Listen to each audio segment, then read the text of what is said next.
I've never seen anything like it before, and to attempt to hit the ball out of there is pure madness. The winner of the gold medal and the champion golfer of the year is Cameron Smith. This is the one that I've always wanted to win since I was a little kid. So it just feels pretty amazing to be able to get it done today. It's amazing that it's my destiny to be the first Aussie to win. Just incredible. Hello and welcome to episode 113 of Playing from the Tips, the preview and tipping podcast from Golf Australia magazine, specialising in expert tips from our experts in complete and utter nonsense. Jimmy Emanuel in the host chair again as we reflect on another major championship in the PGA Championship and look ahead to a busy week of golf that traverses America, Mexico, Belgium and Korea. After being openly criticised for his tipping not matching his rediscovered love of watching golf by some last week, it may have been me, but shamefully there's no audio recording to prove that, Rod Morri rose to the occasion and again rises to the occasion this week as part of our two-man team. Rod, welcome back. Thank you very much, Jimmy. And I will say, in fairness, we did discuss who we'd get as a pick last week, and I said, can I have Scottie? And you said yes, so I took Scottie. Well, but it's still yours. And I do, Listen, if Logan can claim his, I'm claiming that. If Logue claims I thought about him, we're giving you that. And we speak of someone where we are a two-man team again this week because like so many of the big-name players he likens himself to in the world of golf, a week after a major championship when they're exhausted, Adrian Logue's opted out of an important week of golf for the fans. It's just shameful, isn't it, Rod? It's for the fans. We do this for the fans, and he doesn't. It's as though he has no regard for them, Jimmy. And fans should make of that what they will. Those who are interested, you can always DM us and you can get his email and pass on your feelings. We will not be giving I'll give you his phone number. I'll give you his address. I don't care. Go and visit him. Tell him what you really think. Is he not in Korea this week, which is a reasonable excuse? He may be, but that's okay. He's not playing in the Korean Open, I take it. No matter how he's been telling us he is these last couple of weeks. Well, I've just been looking at the entry list and I didn't see any surprise exemptions or entrants, so I don't think he is. Remarkable. Jimmy had the Pinball Monthly Medal one Saturday, had as first prize a spot in the Kolon Korean Open. That would be a very novel idea. Not unlike the old, what was it called? The World Championship where all the National Open winners used to get together and play. There used to be a tournament called not the Grand Slam of Golf. Well, it predated the Grand Slam of Golf, right. And I'm struggling to remember the name of it. And I think it might have had something to do with Sam Snead at one stage. But National Open winners, and the idea was you got the major champions and you got the national. And if you won the PNG Open, a great event on our local tour here, you got to go and peg it up there. So you know what? Fantastic. On a serious note, I applaud that. There should still be more of that. Absolutely, it was tremendous. As we go along, I'll work out the name of that tournament and I'll bring it up. This week. Okay, let's go. This is the time when we tend to reflect on our highlights, lowlights of last week, and there's obviously no escaping the biggest highlight is Scottie Scheffler continues to be incredible at golf.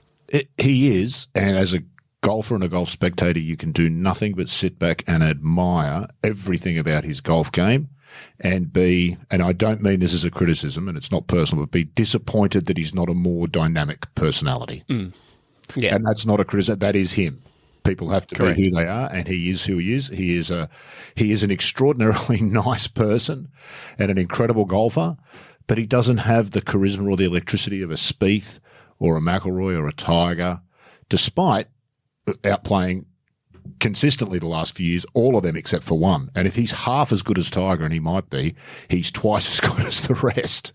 He's an interesting one in terms of the personality and everything.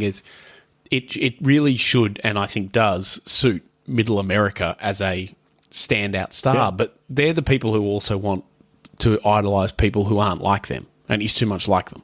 Phil is hugely popular in that sort of with the thumbs up and the goofy smile and all of the things. And he's the professional Mickelson. He knows how to get himself in the headlines and stay there and all of that. And Scheffler just does not have any of that. And that is not a criticism. Most of us don't. If somehow a spell came upon me and I became the world's #1 golfer, I would probably be even less interesting than Scheffler. But it's just, I saw a fantastic tweet that kind of encapsulates it yesterday as he was winning, where someone said, and I don't have their name and I apologise, said, I'm a middle-aged dad in the middle of America who loves playing golf, who doesn't look like the fittest man in the world, in other words. Nike needs to get Scottie Scheffler in some better polos because he's exactly what I should be wanting to dress like. And he's like, and I was like, yeah, okay, that makes a lot of sense to me. That he is what these guys aspire to be in a way, of a good family man and religion and all of that. And it's just, yeah, quite amazing. Ironically, also, Jimmy, I do get tired of it, and I've been guilty of myself. One of the majors has to be fourth because there's 4 of them. Yes, and we all believe it's the PGA. But let's not go too far with that. It does have the strongest field and all those things that it promotes and boasts about. It's the worst of the 4 to watch. Its commercial arrangements are interesting, all of those other things. But at the end of the day, it is. And for a blessingly or sad short time on Sunday, it was living up to it. Around the middle of that round, it was like, okay, buckle up. We're not even having bathroom breaks here. Here we go. Here's going to be 9 holes of incredible golf. And Scheffler just sucked the air out of it by just going and winning while the others went backwards. You had Rahm, DeChambeau, and Scheffler. 3 of the 4 that everybody was talking about before the week started. If you were running the PGA just as they made the turn, you'd have been a very happy man. Yeah, I mean, you talk about the strength of the field, and the first couple of days people were complaining about, you got Johnny Vegas on top, you got guys like Cam Davis and stuff that, it's not got that great field leading, it's not like the other. Well, that's what major championship golf is too, in a way. It is, other players putting their names up and then the best players coming through. And as you say, you have Scheffler, Rahm, Bryson all firing late on Sunday. It sort of, it carries itself and it becomes a proper tournament and everyone gets into it again. Hey, and listen, Jimmy, they give away Oscars for co-stars and supporting actors too. They're important. Yeah. And the big names don't win every tournament. because they are. Cam Davis, I've seen him play in person. I can tell you he is an extraordinary golfer. Exactly right. There was plenty of other storylines out of there. Bryson again just contending at a major and not quite having it on Sunday. Rahm finally sort of showing John Rahm that we remember from the majors of really bucking, and then just didn't quite have his best on the back nine. But Scottie was also just too good. Adam Scott was right in there with looking like a top 10 and then had a horror run coming home. There's plenty of talking points. Elvis Smiley makes his first major cut. Well done, Elvis. Friend of the show in a way. Played with Johnny Vegas, I think, the first 2 rounds too, so would have picked up lots from seeing him. He did, which got him a little bit of TV time, which was great. And then, and from an Australian perspective, Cam Smith misses a second straight major cut, which is of concern. But I think probably Cam Smith as a golfer, he's not going to be there every single time, and it wouldn't surprise if he finds it before one of the last 2 and ends up somewhere near it. Yeah, you always think Augusta and the Open for Cam Smith, or I always do, because a couple of things come together. He's an imagination player. He's a bit like Tommy Fleetwood. When the yardage book has to go out the window, Cam Smith comes into his own. It's just sort of his instincts. He's less play by numbers. Just on, Elvis Smiley, Johnny Vegas. I didn't realise till someone mentioned it on Blue Sky. I don't go on Twitter anymore, but Blue Sky. Nice pairing, Elvis and Vegas. Somebody at the PGA had a little bit of a sense of humour there. I didn't pick up on it, but that's just subtly very nice. Well done to them. Someone did, yeah. I like when someone's got a bit of joy about them in doing the pairing sheets, because they used to do it at the US Open, and people who knew would sort of look, and they were quite cryptic and had to find them. It stopped the year they did 3 of the bigger lads. I think it was Colt Knost. It was Brendan de Jong, Kevin Stadler, and maybe Carl Pedersen. Yes. I think it was at Torrey Pines where they had the 1, 2, 3 playing together, because they had Tiger, Phil, and Adam playing together, right. And they had the, for lack of a better term, Fat Boys group, and they were referred to, yes. And I don't think none of the 3 actually took kindly to it. I remember it being a little bit of a controversy on the week. They didn't think it was particularly nice, but there you go. Yes, it was. Not ideal, basically. Speaking of the US Open, of course, they had the qualifier in England, and 8 players got through. So that was one of my highlights of the week, because Eduardo Molinari was one of them, and that's lovely to see. Nice. And the other one that's worth noting, and depending on how you feel, and probably a lot of people would see maybe a low light, Angel Cabrera wins a senior major championship. So senior major for him, I think. Did he win one of the others? I think he did. I don't know. I don't think so. And if I'm wrong, I'll leave it in.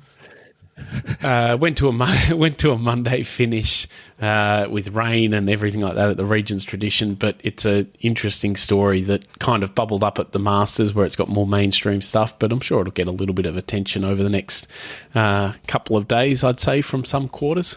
My mistake. Second Champions Tour win, not second Champions Tour. So, there we go. So my apologies. I won't edit that out. I'll stay humble. There we go.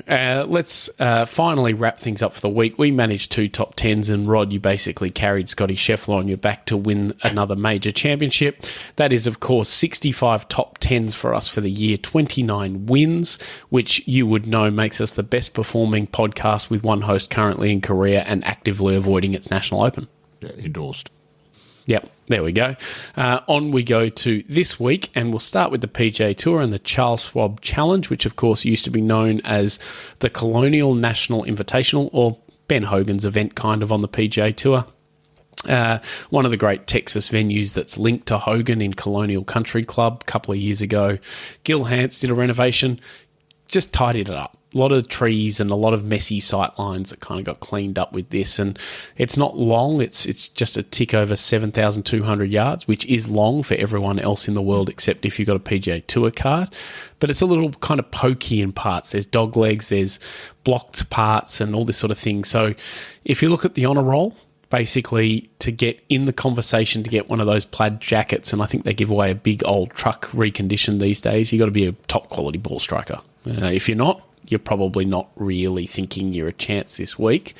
In terms of the field, the most important part and getting all the attention, Scottie Scheffler's here. So fresh off a third major championship win, as discussed, back in his home state, and he's chasing 3 consecutive PGA Tour wins.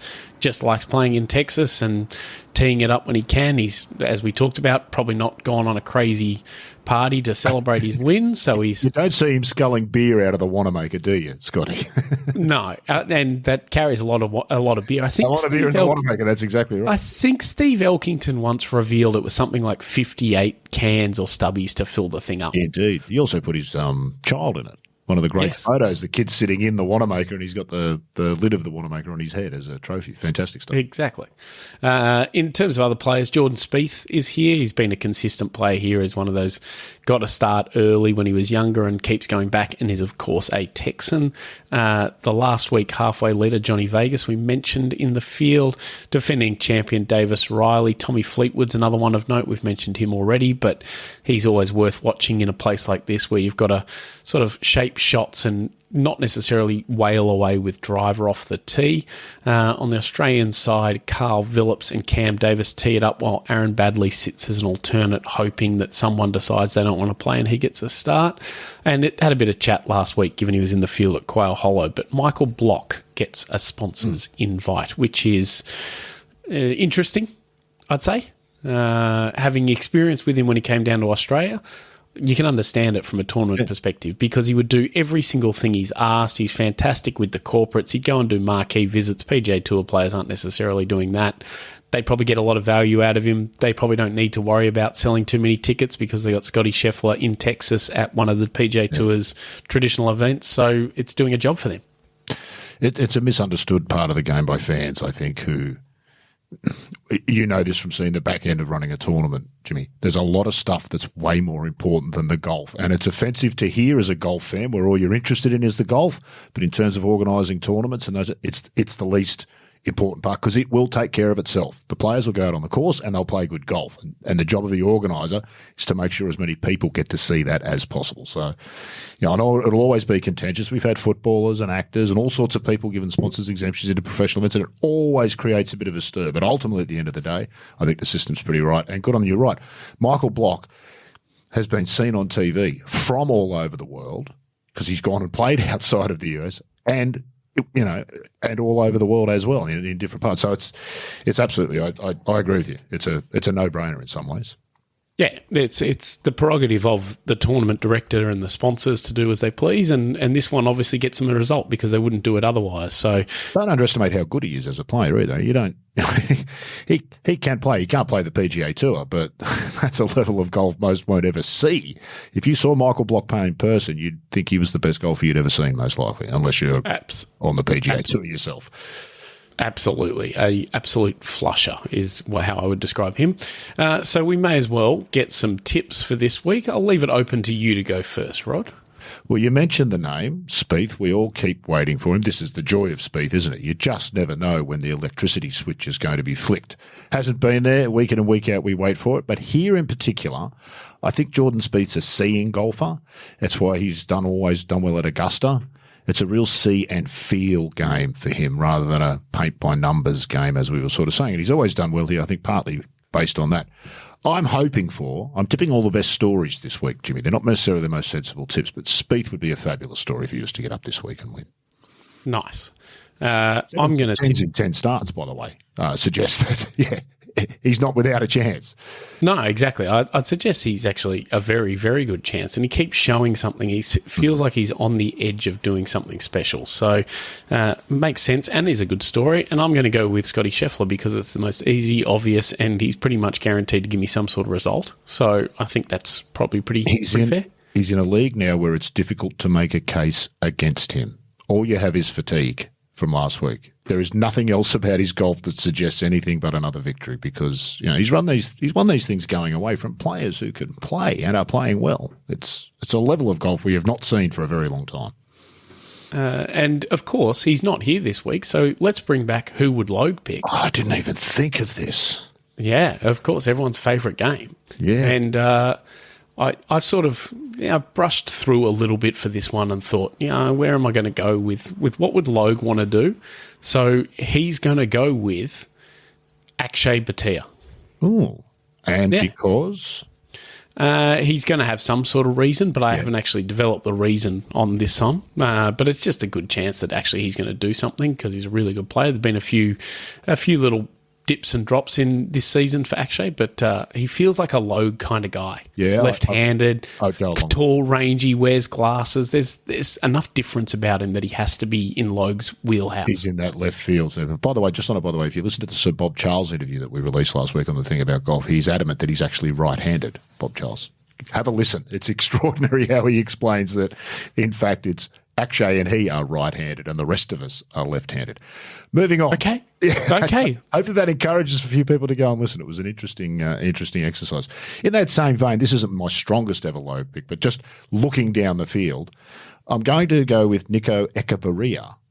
Nice. And I'm doing that because I don't know if that's the correct way to pronounce it. And Logue would have done the research, and to show off his new skills, as he likes to do with whatever National Open we're doing, he would have gone with what I'm calling Nico Echevarria. Nice. I'm very on board with that. Play a bit, all right. He can indeed. On we go, and we'll turn to you, Rod, and the LPGA Tour for the long tournament name incoming, MEXICO Riviera Maya Open at Mayakoba. Beautifully done, Jimmy. And the Mexico there, the first Mexico, is in caps. Of course. Now, I'm going to do something I don't often do here. I didn't look up a sponsor watch, but I'm willing to bet it's some sort of conglomerate of tourist operators and government tourist agencies who are sponsoring this tournament to give the course and the area exposure. Open to be proved wrong. No prizes if I am, because it happens too often for me to be able to afford that. But Mayakoba, of course, the El Chameleon, I think they pronounce it. Chameleon. Yes, Chameleon course. Greg Norman design at Mayakoba. We've seen it plenty of times. They played the PGA Tour event there in Mexico from, I think, 2007 to 2017. The Live Tour has played there, I think, twice since that time. 2016, they also played the World Amateur Team Championship there, better known as the Eisenhower Trophy, won by, I might ask you, Jimmy, do you have anything to offer? I don't, no. Already been mentioned this episode. Cam Davis won the individual. There you go. At the Eisenhower Trophy, and he beat it to second place, the reigning US amateur champion, who was, of course, that year, Jimmy? Curtis Mark. There you go. There you go. He won the US Amateur in August and finished runner-up at the Eisenhower in the September. So I'm not sure. I didn't check for Cam Davis's name in the field particularly, but if he's in the field this week, that might stand him in good seven. This place is famous for the sort of the weird little caves that are around the place. They've got one in the middle of the C-notes. C-note, which is odd. It's just like a gaping, looks like an open mouth with sand in the bottom. Very strange, but certainly an interesting feature on a golf course, not one you're likely to see anywhere else. It's tighter than you might expect. I always think resort course near the coast, give people some width because most of us can't play. The corridors are reasonably wide here, reasonably wide. You and I would lose a million balls, Jimmy, but for this calibre of field, the corridors are wide enough, but they tend to keep the fairways fairly narrow. It works its way through mangroves and can feel a little bit claustrophobic in places. Feel like you're – anyway. Tighter than you would expect is how I describe it. There are some holes along the beach, so wind will be a factor, particularly there but around the whole course, and we could see that this week. The wind can get up there and make it play really tough. When the wind's not up, like all golf courses, these guys tend to eat it up. Your winning score generally between that 15 and 20 under, fairly standard sort of PGA Tour scoring. So certainly enough interesting golf to keep us glued to the screen. This is sorry, I just completely lost my place there. This is call this tournament a chance for the lesser lights to shine, in that lots of the world's top 10. The US Women's Open is next week. None of the world's top 10 are playing in the field this week, which is unusual for the LPGA, which is not to say there's not recognisable names and good players, but the very cream of the crop have chosen to sit this week out with the US Women's Open next week at Erin Hills. So the sorts of names that you might be familiar with, Rio Takeda, of course, we saw win very impressively earlier this year. Lindy Duncan, who was part of that Chevron playoff, of course. Lynn Grant, Se Young Kim, Leona Maguire, Gabby Lopez, In-Ji Chun. So you can see the sorts of player here. They're all tour winners, good players, regular contenders, but they're just not that top of the field. Australians in the field, I'm going to go with Cassie Porter first this week, Jimmy, having just unforgivably left her out of my list of Australians to win. Fair enough. I'll pay a price for that for a long time. Gabby Ruffles, Sarah Kemp, Hira Naveed. Somebody needs to do a story on Hira Naveed. If you're out there and you're a golf writer and you're listening, let's find out a bit about Hira Naveed. Karis Davidson, Robin Choi. Because of the nature of the field, we go down a long way, and we get to see Suo and Sarah Jane Smith both tee it up this week, which is fantastic. And who knows?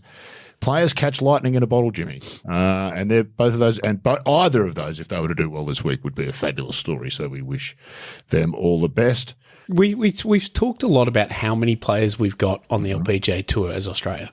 Can we just acknowledge that on that tour we've also got some of the nicest people in world golf? So we go Sarah Kemp and Sarah Jane Smith as two of the friendliest, nicest people I've ever met in my life, let alone in golf. Yeah. Just look at us go. Yeah, top 5 Sarahs and top 10 all people without doubt. Yeah, correct. You're absolutely right. And in fact, moving on to my tip for this week, I'll start with I thought about Gabby Lopez, but as I said, I'm cheering for the story. And my story this week is Cassie Porter, because on this course and in this field, I think it kind of sets up well for her. We remember she finished top 10 at the LPGA Blue Bay, was right in it till the end, not dissimilar scoring and conditions. That performance came after a second round 81 the week before. This comes after a second round 80, her last tournament out at the Americas Open. I think that'll work in her favour. So let's see. It'd be good to see too. As you say, Cassie actually is very good for the game. If she can get a bigger and bigger and bigger and brighter star, it'll be good for the game. She's got a lot of personality. She's a really, really fun golfer to watch and a really good player to be around. Nice. Let's get Logue out of the way first with who he would pick, because it's an obvious one here. It's Rio Takeda. He's huge on the Japanese players. She won earlier in the year, 2 top 10s on the way. That's got Logue written all over it. That's just done.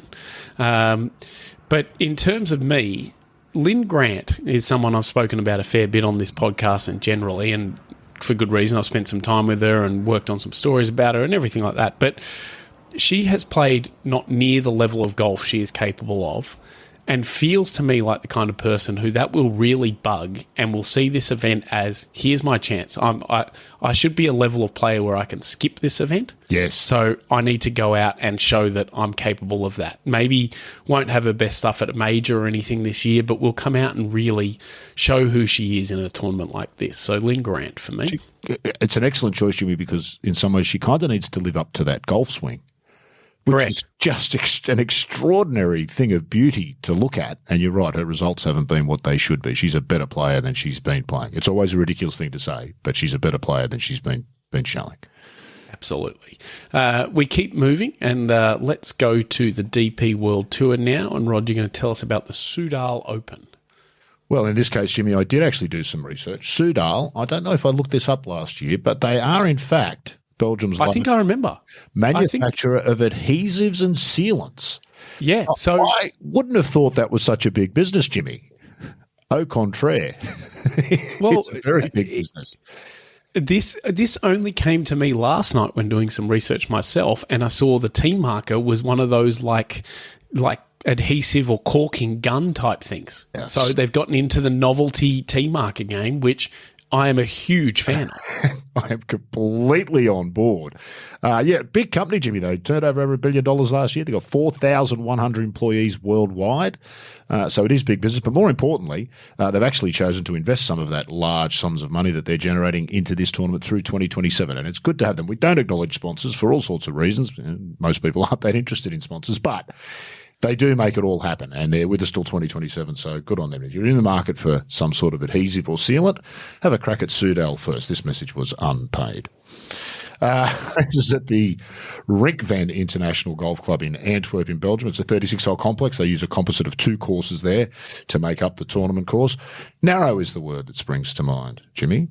Several of their tee shots here look like they're coming out of a chute. And in fact, some of the approaches to the greens look like you're hitting into a chute, just with the low-lying, not super low-lying, but not super tall trees. It's a sort of a dense foliage, scrubby kind of feel to it. It hasn't favoured the long hitters over time. Tends to be small greens of positional golf, not unlike what we might see at Colonial this week in some ways. It's probably a more severe version of it in terms of the number of trees. Off the fairways, there's real trouble to be had. Again, there's enough room for players of this calibre, but you and I, again, would be packing some extra sleeves if we were to go and have a crack at the Rinkven International Golf Club. I keep saying this every week, and you mentioned it before, I've got on board as a fan of the DP World Tour. I think it's a better secondary tour than the Korn Ferry Tour, Jimmy. I'm going to say it out loud. The purses are better. It's a great pathway to the PGA Tour. I think the 10 cards going to the PGA Tour makes complete sense. If you're a golf fan and you honestly believe that you could organise a circuit in Europe that would match the money on offer in America, you're probably not the best person for the job. So the reality is you're a pathway tour, whether you like it or not. And I think we might start to see, and I hope we start to see, more American players do the Brooks Koepka thing. Go to Europe. It's a different sort of golf, but I think it breeds a really good golfer. All of these players in this field here could easily compete on the Korn Ferry Tour, and many of them will go on to show us they can, in fact, compete on the PGA Tour and perhaps win there. This is where you get to see them before that happens, and I always find that a bit of a joy. So, likes of the players in the field. Martin Couvre, the young Frenchman who I said won in Turkey a couple of weeks ago, just a watchable golfer. Logue talked about Ben Griffin, watchable. Talked about Jordan Spieth, watchable. This young man's got that watchable factor and clearly is good at golf because he just won the Turkish Airlines Open a couple of weeks ago. Exactly. So he can play. Now, that's the start of something potentially. Lots of players win tournaments, but here's a young player that's really worth keeping an eye on. And when he's on your TV screens, you'll want to watch him play. So he's there. Francesco Molinari's playing. Now, we know Francesco's not the golfer he used to be, but I bring this up because, and particularly in this sort of field, some young player is going to get the opportunity to play with Francesco this week for 1 or possibly 2 rounds. That young player will walk away a better player simply by having seen Francesco go about his business. Just because he doesn't have the magic doesn't mean he doesn't have the skills. And that'll be a great learning experience for somebody this week. Thomas Pieters, always a local favourite. Belgian obviously plays on Live now. His results there have been a little bit pedestrian, but he does lift for this event. Tied second last year, tied 9th 2022. Likes the course and find his way around there. And something former tournament host as well, Thomas Pieters. Yes, and I've got a feeling that he may have a production company that has a hand in the organising of the tournament and perhaps part of the broadcasting. So doing things for Belgian golf. Full marks to Thomas Pieters for that. He does give back. He turns up and plays. He's a big name in Belgium, and rightly so. And he'll show it again this week. So best of luck to him. And Marco Pengji, winner of the tournament, that Phantom tournament they had in China. You know, the tournament that nobody saw. The tournament that wasn't a tournament. Yes, it wasn't a tournament. I wonder if he's got a Phantom trophy like an air guitar that you could just hold up. Players of his ilk, Eugenio Chikara, one that I've spoken about before, potential future stars of the game, a lot of these players. And now's the time to get in on it and watch. So we should have a very good tournament. Australians in the field, Micheluzzi, Scrivener and Daniel Gale, Kiwis, Hillier and Kabori. Time for a tip. Jimmy, I have kind of let myself down a bit here. The best story here would be Chris Wood, the tall Englishman that we spoke about in Turkey, who had sort of rediscovered his game and an enigmatic sort of character, an interesting guy. I'd love it if he was to get up, but I think that's probably unlikely. I tell you, I'm going to tip there's another player who qualified for the US Open at Walton Heath on Monday, and that's Jordan Smith. Nice. This course is right in his wheelhouse. His results here are probably less than what I expected, but having come off winning the Monday qualifier for the US Open, he'll be on a bit of a high, and this course will be right up his alley. So go Jordan Smith. Nice. Of course, we'll do Who Would Logue tip, and it would be remiss of us not to mention that this is the Belgian Open, or as Logue would call it, the Open to Belgium. So hugely historic tournament too. It's always been one that's interesting to watch, and they did that knockout series for a long time, and it was interesting. It was a bit different, but looking at this in the lead up to, always nice to be reminded. Noel Ratcliffe, the Rat, who passed away, I think, a little over a year ago, won I think, only European Tour event here. So a great Aussie player, Noel Ratcliffe. But for me, Logue has to tip Ewan Ferguson because it's our chance to undo his hatred and their ongoing battle that Ewan Ferguson knows nothing about.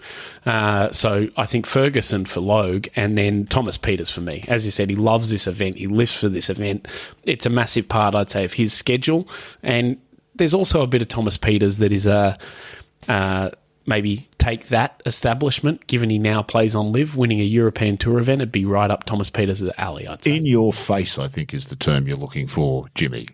Yeah, I was going to say it in a maybe not so PC and for broadcast version, but yes, I agree. And look, that's fair. That's what makes the world interesting. It'd be great to see it if that comes to fruition. Just for me, for Logue, I'm actually going to gift him my thought about player. He can have Chris Wood, and I don't think that's necessarily out of the realms of possibility that he would have gone with that.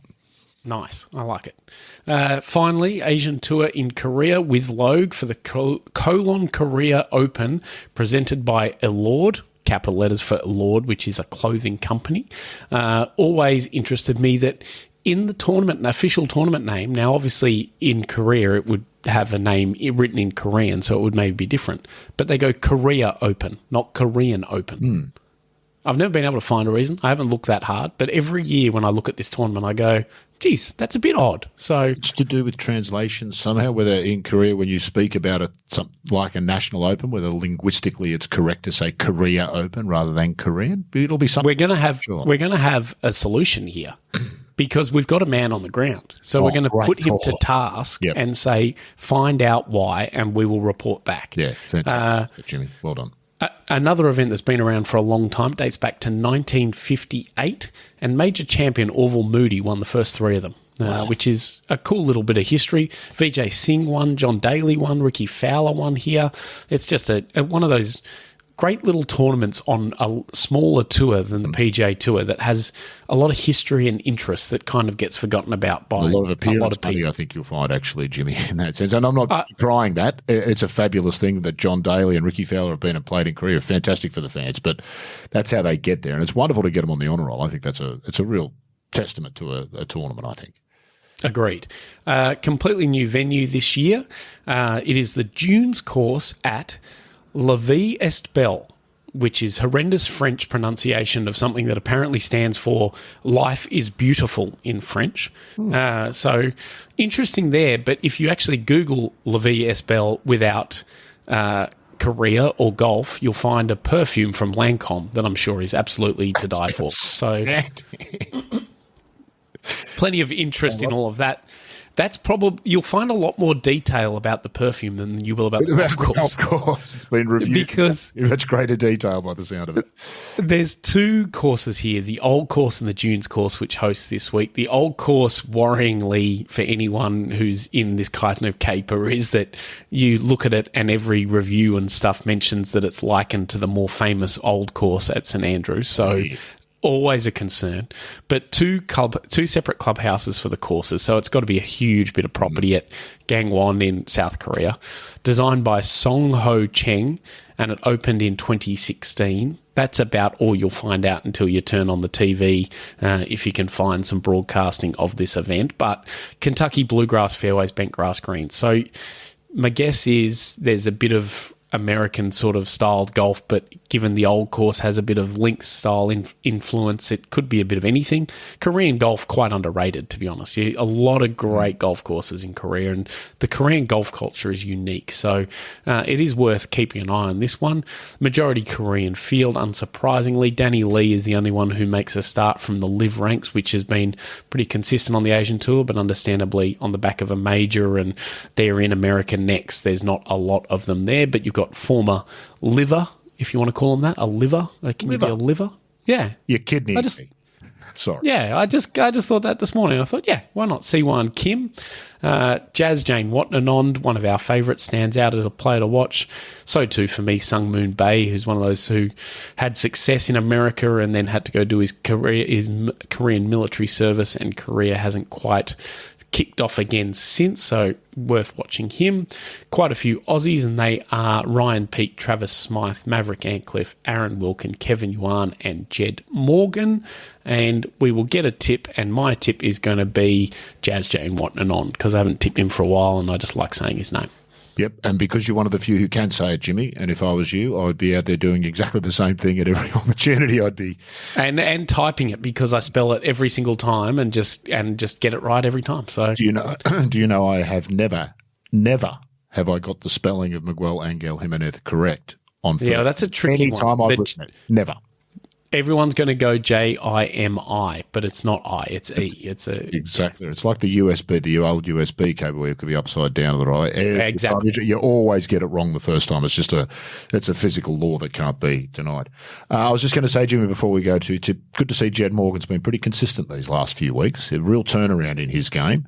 Decent golf and consistently decent golf. And that's exactly really encouraging. And I wish him all the best. I hope he has another good week this week. He's been making cuts and finishing top 15, top 20. Not the bottom end of the middle of the field, towards the top end of the middle of the field, and that's a player who's got things going well. So let's hope that. History and field does suggest the Korean winner here, obviously, Jimmy. But I really liked the look of Travis Smythe last time out. Had a poor final round, but was in it up until Sunday, and has been playing some pretty good golf on the Asian Tour. He's about due to win again.